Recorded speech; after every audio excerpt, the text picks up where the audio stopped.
Moshe Levy nació en 1946, después de que todos sus hermanos murieran en un bombardeo nazi durante la Segunda Guerra Mundial. Nacido en Túnez y establecido después en Israel, Moshe se unió al ejército como cualquier joven israelí. En 1973, Egipto y Siria atacaron sorpresivamente al Estado de Israel. Esto en el día más sagrado del calendario judío, Yom Kipur.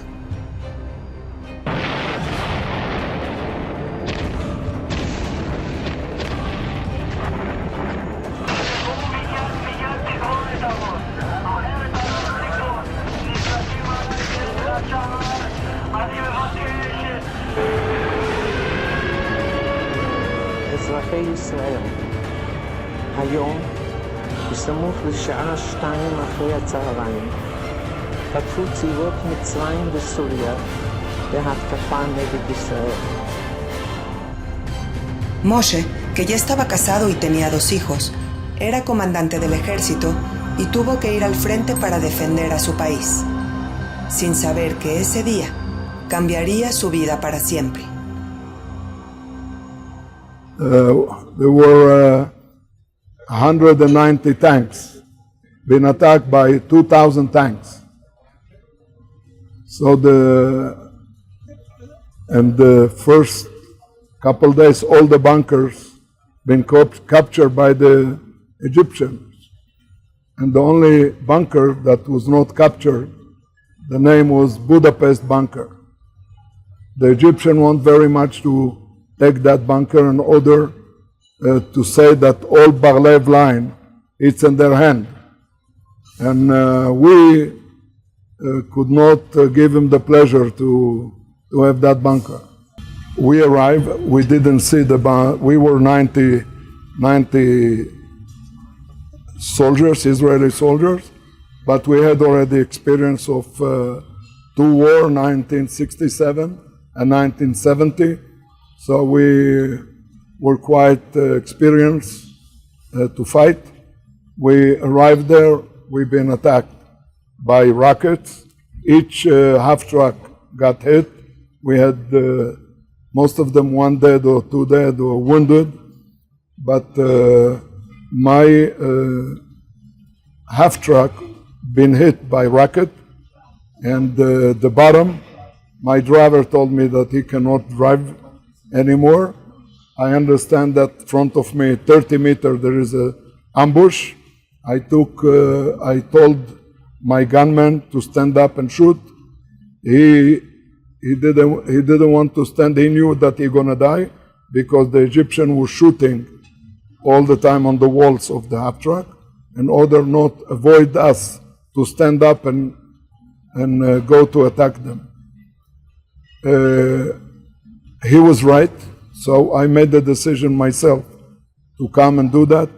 The minute I pulled my arm above the half truck, rocket flew above and cut my arm and the elbow. My arm fall down, blood started going down, and I understand if one rocket was down, the other one was up, the third one will come in the middle. I told my soldiers to jump, and I jumped. 7 people jumped. Everyone got hit by bullets.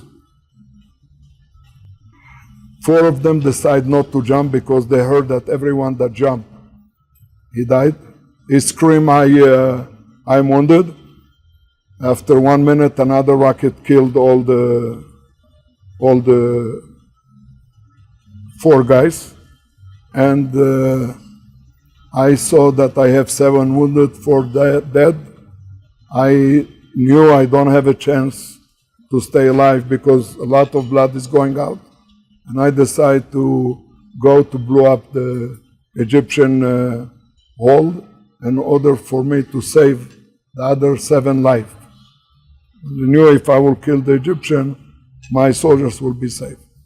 So I tried to use the gun. It didn't work. I threw the gun. I took a grenade, opened it with my mouth. I broke my tooth. I hold the grenade. I told my soldier that I'm gonna go try to clear the Egyptian bunker. And if I won't be able to, they have to protect themselves. So I took the grenade, I start walking through them. They looked at me, they didn't shoot because they understand that they saw that I'm limping because of a car accident I had and I don't have an arm. They didn't see any risk from my side.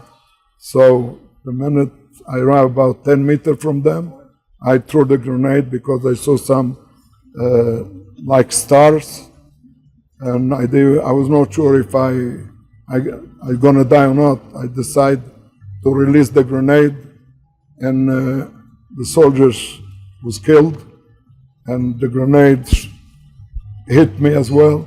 I fall down. Then I decide to walk back to my soldiers. I got a bullet in my back from another Egyptian, and I stood up. I got to my soldiers. Then we've been evacuated, and all the Egyptians, some of them killed, many of them was killed, and many surrounded. But the bunker, Budapest bunker, didn't fall, and the hand of the Egyptian stayed in our hand.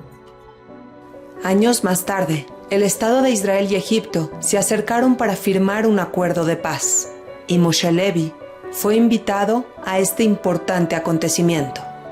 In 1979, I got a phone call from the Prime Minister's office that the Prime Minister wanted me to come with him to Egypt.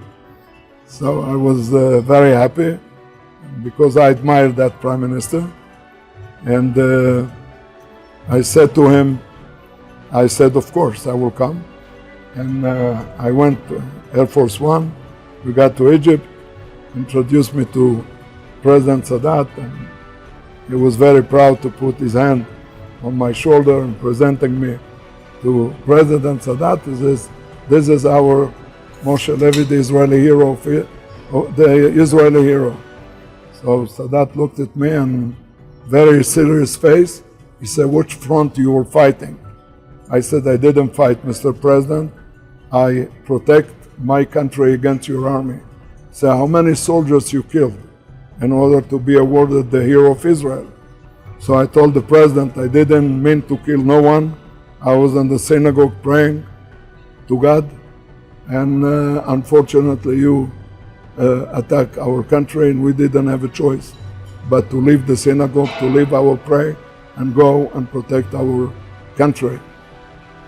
And I said to the president, "Mr. President, 3 times I crossed your border with machine gun. This time I crossed the border with a camera.